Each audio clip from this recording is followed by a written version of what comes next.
je epidemiološka stroka v Sloveniji branila, kakšenkrat tudi si upam trditi celo požrtvovalno, strokovni pristop, ki sloni na podatkih, ukrepi, ki slonijo na podatkih.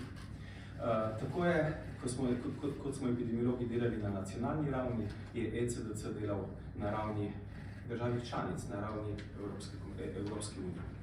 S ponosom smo bili zraven, s ponosom tudi po današnji razpravi vidim, da je pot naprej še bolj tesno povezana, pa pravzaprav dolga. Zato, ker to, kar se je zgodilo tekom pandemije, je pustilo pač posledice, ki jih je bilo treba pač počasi, z majhnimi koraki odpraviti. Konkretno smo v obdobju tranzicije. Pandemija se tudi na globalni ravni počasi ustavlja, končuje. Tudi epidemiološka situacija pravzaprav v Sloveniji je ugodna, kot drugod po Evropi, pravzaprav vedno bolj ugodna. Ta tranzicija pomeni, da COVID ni več prva novica, ni potrebno ljudi strašiti o COVID-u. Če sem iskren, ni bilo nikoli potrebno ljudi strašiti okoli COVID-a.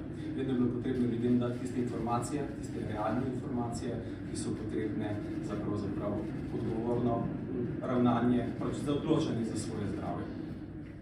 Sedaj smo v obdobju, ko bodo potrebni naslednji koraki. Tisto, kar pa pomembno za ljudi, da vedo, in to je pač moja naloga, da povem tukaj, je to, da delo na pripravljenosti, odzivanju poteka vsak dan v ozadju, ne pred kamerami, ampak pač na našem inštitutu in v drugih inštitutih, kjer je prav, da delo pravzaprav poteka. Ključni pogovori danes so tekli o sistemih spremljanja. To pomeni, hočemo biti pripravljeni.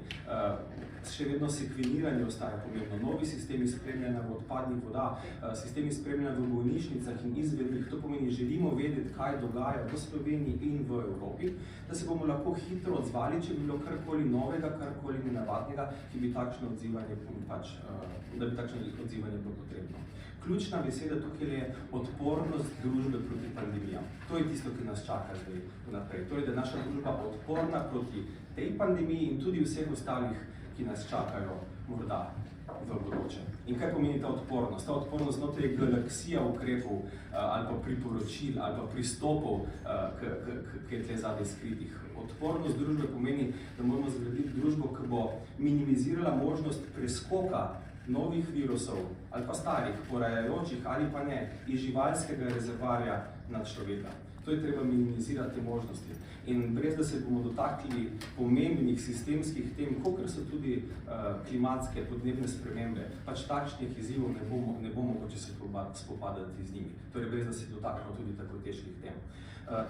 Zdrave zgradbe, prezračevanje, vse to moramo pomisliti zdaj, da nas ne bojo čez 2-3 leta kdo vprašal, kaj ste pa naredili v tem času, ko je bilo potrebno se pripravljati. Zdaj je treba se pripraviti na sisteme, ki bo našo družbo naredili odporno na naslednje pandemije. Zdravstvena pismenost, digitalna pismenost je tisto, ki naredi našo družbo odporno proti dezinformacijam. In tudi tukaj je ogromno truda, ki bo vloženega. In seveda zaupanje. Kakor je direktor Ramon že povedala, pandemija je terjala veliko udarec na zaupanje. In nažalost, nič se ne bo dalo tako hitro zgraditi nazaj, kakor hitro si lahko porušilo. To je pač fakti, bruti dejstvo. In zato moramo začeti z gradniki pravzaprav. In gradnik zaupanje je komunikacija. Delamo vse, kar se da za normalizacijo te komunikacije. In komunikacija je ključen temelj tako na področju pravzaprav vseh javnozdravstvenih ukrepov, kjer spada tudi cepljenje. Ampak to je le eden izmed njih. To pomeni, ljudje morajo vedeti, zakaj, morajo razumeti en pristop in se potem seveda odločajo, ali bodo ta pristop sprejeli ali ne. In tukaj skupaj z ECDC-em se začenja z majhnimi koraki. Najboljše je seveda ponavadi začeti pred svojimi vrati. To pomeni, zdravstveni delavci še danes so tisti nosilci največje mere pravzaprav zaupanja, torej medicinske sestre, zdravniki, nosilci tistega zaupanja, ko gre za en zdravstveni nasvet vezan na naše zdravje. In kaj je tisti prvi korak? Ja, komunikacija se je spremenila tekom pandemije. Potrebe po informacijah z ljudi ni več prepričevanje ljudi, da se cepijo, ni več isto ex katedra, naredi to, kar je prav. Načini komunikacije so drugačni. Rabijo več časa, rabijo drugačnega angažma tudi zdravstvenih delavcev, rabijo nove, tudi mehkejše veščine, ki morajo zdravstveni delavci pridobiti. Tukaj delamo pravzaprav, kako bi te veščine prinesli do naših zdravstvenih delavcev, ampak seveda to je zdaj prvi korak. Ko podprem to temo, pa seveda primirna zahvala takoj sedaj našim zdravstvenim delavcem. Ker kljub temu takšni pristopi rabijo čas in tega časa v našem preobremenjenem sistemu zdravstva ni veliko.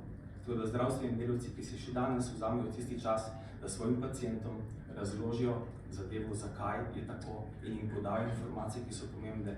To je tisti čas, ki zgradi skupnost in pravzaprav gradi zdravje, ne čas, ki se ga zgubi z administracijo.